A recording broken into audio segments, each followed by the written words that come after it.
बरसात हो रही थी और एक सरकारी स्कूल में टीचर जो है बच्चों को पढ़ा रहे थे। पढ़ाते पढ़ाते सोचा क्यों ना बच्चों से थोड़ी बातें की जाएं, और उन्होंने अपनी जेब में से 100 रुपए का नोट निकाला और पूरी क्लास को दिखाया और बच्चों से पूछा, अगर ये 100 रुपए आपको मिल जाएं तो आप क्या खरीदोगे? तब तमाम बच्चों ने अलग अलग जवाब दिए। क्लास में एक आखिरी बच्चा बचा था जिसको जवाब देना था।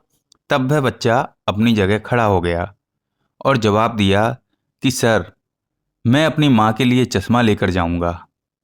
तब टीचर ने कहा कि तुम चश्मा क्यों लाओगे? वो तुम्हारे पापा खरीद लाएंगे। पर तुम अपने लिए क्या लाओगे ये बताओ। उस बच्चे ने कहा कि मेरे पिताजी नहीं हैं, मैं अपनी माँ के लिए चश्मा ही लाऊंगा। और कहते कहते वो रोने लग गया। और फिर उस बच्चे ने कहा कि मेरी माँ दूसरों के यहाँ साफ सफाई का काम करती है और जैसे तैसे हमारा घर चलता है। माँ को दिखाई कम देता है और माँ के लिए चश्मे की ज़रूरत है। यह सुनकर टीचर भी इमोशनल हो जाते हैं और कहते हैं, ये लो 100 रुपये, लेकिन ये मत सोचो कि मैं ये इनाम दे रहा हूँ या तुम्हारी माँ के चश्मे के लिए पैसे दे रहा हूँ। ये पैसे मैं तुम्हें उधार दे रहा हूँ और तुम बहुत मेहनत करना और अपने घर के हालात सुधारना। जिस दिन बड़े आदमी बनोगे उस दिन वापस आना और ये 100 रुपये का नोट मुझे वापस देना। उस लड़के ने कहा, जी सर।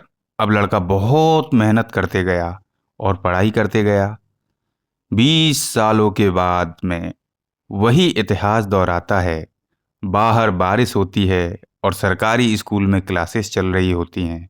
तभी एक लाल बत्ती वाली गाड़ी आकर रुकती है और कलेक्टर साहब उसमें से बाहर उतरते हैं। तभी पूरा स्कूल जो है चौकन्ना हो जाता है और सब लोगों को लगता है कि आज तो चेकिंग होने वाली है। सब अलर्ट पर रहते हैं और जो कलेक्टर साहब होते हैं वो एक टीचर का नाम पूछते हैं और सीधे उसी क्लास में जाते हैं जहां बुजुर्ग टीचर जो समझ नहीं पाते हैं कि कलेक्टर साहब उनके सामने खड़े होते हैं। कलेक्टर साहब उनको प्रणाम करते हैं और 100 रुपये की नोट टीचर के हाथ में रखते हुए कहते हैं कि 20 सालों पुराना मैं आपका शिष्य, जिसको आपने 100 रुपये दिए थे और आपने कहा था कि ये 100 रुपये मैं तुझे इनाम नहीं बल्कि उधार दे रहा हूँ और जब बड़ा हो जाएगा तब वापस कर देना, और आज मैं आपको उधार देने आया हूँ। आपसे आशीर्वाद लेने आया हूँ क्योंकि उस दिन जो आपने मदद की थी उससे मुझे जीवन में बढ़ने के लिए इंस्पिरेशन मिली और मैं कामयाब इंसान बन गया हूँ। तो दोस्तों, इस कहानी से सीख मिलती है, लाइफ में अगर आप अड़ जाएं, डटे रहें, तो आप अपने हालातों को बदल सकते हैं और उस जगह पर पहुंच सकते हो जहां पर पहुंचने के बारे में शायद आप सोचते हों।